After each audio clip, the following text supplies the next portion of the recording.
Donc je m'appelle Eléa, j'ai 18 ans, je travaille au CLAE de la Bastide de Seyroux, au temps périscolaire, et je demeure également aussi à la Bastide de Seyroux.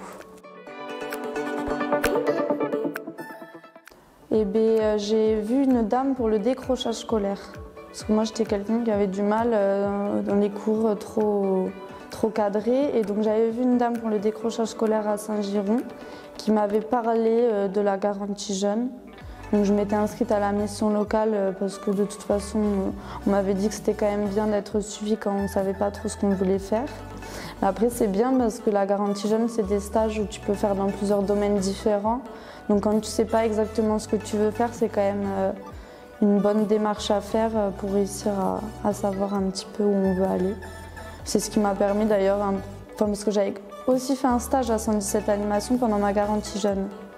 Et c'est là que je me suis dit, bon, peut-être que. Et quand ensuite j'ai vu la possibilité de faire un job d'été, que j'ai été acceptée pour le job d'été, c'est là que vraiment c'est validé. Ouais. J'ai fait un stage en restauration, un stage chez un fleuriste. Ça n'a rien à voir tous mes stages. Un stage dans un théâtre. Un stage avec un créateur de jeux de société, le créateur du jeu Abalone, je ne sais pas si vous voyez, et un stage en mode barman, enfin en service. Et en ayant eu la possibilité de faire un job d'été, en fait, à ce moment-là, c'est là que mes envies se sont entre guillemets validées et que je me suis dit que c'était un travail qui me plaisait.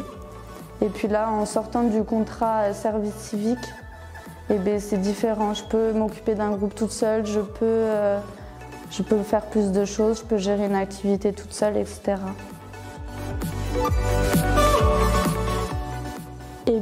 Très bonne question, parce que avant d'avoir pu un petit peu goûter au travail de l'animation, j'étais pas sûre que ce serait quelque chose qui me conviendrait vraiment. Et petit à petit, je me suis vue évoluer aussi dans l'animation.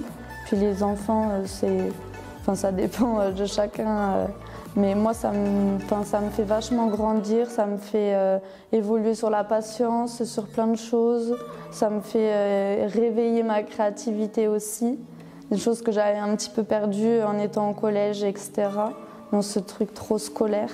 L'adaptation, vraiment, c'est super important de réussir à s'adapter quand on travaille en animation. C'est pour ça aussi, je pense que je suis bien ici. C'est que j'ai été très très bien accueillie par mes collègues de travail. Et puis on se soutient énormément.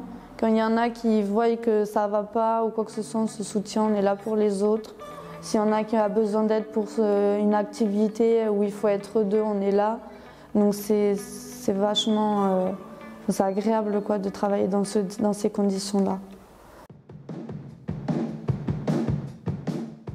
Donc là, du coup, un peu avant Noël, on a fait des photos forts un peu, enfin, des choses comme ça qui vont ramener là chez eux aujourd'hui, avant les vacances. Et puis on a un projet qui nous tient vachement à cœur à 117, c'est les boîtes solidaires. Donc en lien avec le Restaurant du Cœur à la Bastide de Seyroux, on a fait les boîtes solidaires.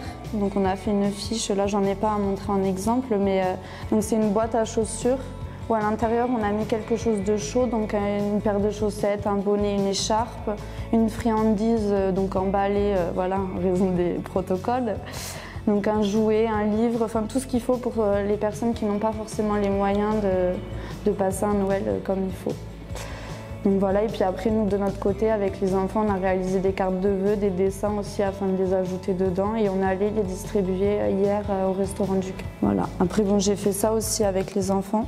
Donc c'est des petits modèles, je peux en décrocher un pour montrer plus précisément. Des petits modèles en monochrome où ils ont découpé des petites images de la couleur qu'ils désiraient et qu'ils ont recollées. Ensuite on a fait donc 2 grandes fiches comme ça. Hop, et comme ça. Voilà. Une dédicace. Déjà, je vais quand même remercier toute l'équipe avec qui je travaille parce que je pense que sans eux, je ne serais pas là. Et que voilà, c'est bien d'avoir la chance d'être avec du monde autour de soi qui nous encourage, qui sont là pour nous, qui nous aident à évoluer aussi parce que je pense que si j'en suis là à l'heure d'aujourd'hui, c'est grâce à eux. Et puis merci à la mission locale aussi quand même, parce que c'est pareil, c'est ça qui m'a aidé vraiment à me sortir entre guillemets de cette galère où je ne savais pas trop quoi faire, où j'étais perdue, etc. Et puis donner de la force à tous ceux qui ne sont pas forcément sûrs de ce qu'ils veulent faire, qu'on peut s'en sortir, qu'on peut réussir à trouver la motivation de faire des choses qui nous plaisent. Parce que c'est important aussi de travailler à un endroit où le soir tu vas rentrer chez toi pas en étant dégoûté de ce que tu as fait de ta journée, mais en étant satisfait d'avoir donné ce que tu avais à donner. Et puis voilà, je dirais.